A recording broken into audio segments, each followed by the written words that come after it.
Cosmic jokes on me, yeah. Well, we had kind of a truncated time for this, but I did want to leave a little time for Q&A, so I will make this my last question, but I would like to ask everyone on the panel what they think the biggest challenge to, whether it be humanity or just the people in the room right now, is in the future, and what concretely can we do about it? What can we do to change it for the better? I'll jump in on that. Basically, we are all in a state of post-traumatic stress disorder. All of us, whether we realize it or not, are traumatized. We're traumatized by the noise, we're traumatized by all the lights, all the signs telling us don't do this, don't do that, go here, do this. All of these things traumatize our soul.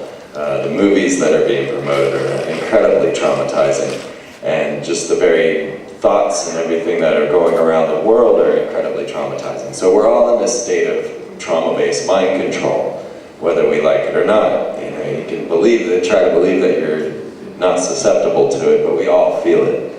And there is only one cure to trauma-based mind control, only one cure to this type of trauma, and that's safety. And so what is going to be required for a nice transitional shift into a new paradigm is that we each make the other feel safe.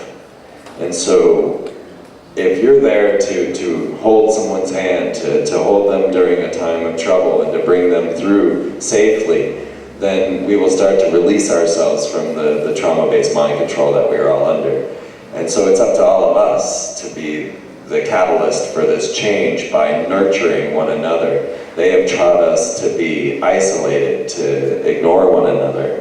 I see a lot of this at Rainbow, when I go out to Rainbow gatherings, and I see all of a sudden your food needs are met, your love needs are met, you're nurtured. You don't have to really think if you don't want to out at Rainbow. Somebody's going to bring you food. And I've seen people actually release their trauma after just a few days of being there. Their whole bodies will start to shake, they'll cry, they'll freak out and have anxiety attacks, and they don't know why. I'm like, don't worry, and this is just all the things that have been built up in you that are now releasing because you're feeling safety. So as they bring about all this turmoil, as we're seeing day by day, getting crazier and crazier, we've got to be around to nurture those that are feeling panicked so that we can move into the new paradigm nice and comfortably with safety. And safety is the key factor in this whole thing as far as finding our way out.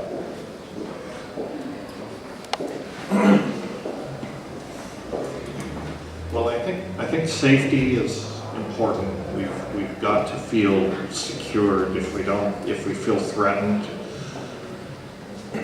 then that paralyzes the mind. And that's, as we know, this is what the death culture uses to frighten us. They use, well, fear. I mean, fear is one of their weapons. So I think we have to lose the fear. And I think we have to just reject it. I think the thing that is most important is that we have to recognize that we have to take responsibility for ourselves. We have to insist on reason. We have to, not necessarily that reason explains everything, but as a good starting position, it's not bad. We have to reject delusion. We have to reject faith. You don't need faith. Faith is when someone asks you to believe something without any evidence. What's that? It's essentially an invitation to turn off your mind, to turn off the ability to ask questions. You have to make a distinction between faith and belief. It's okay to have beliefs. It helps if your beliefs are supported by evidence. Evidence can be the friend of belief. Evidence is the enemy of faith, and faith is the enemy of reason.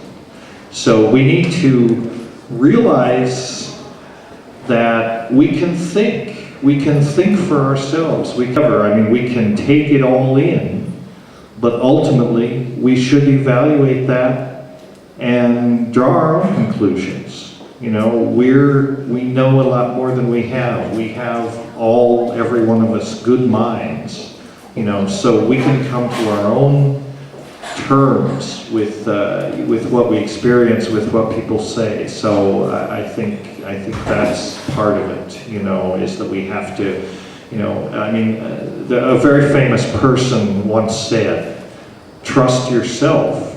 You know more than you think you do."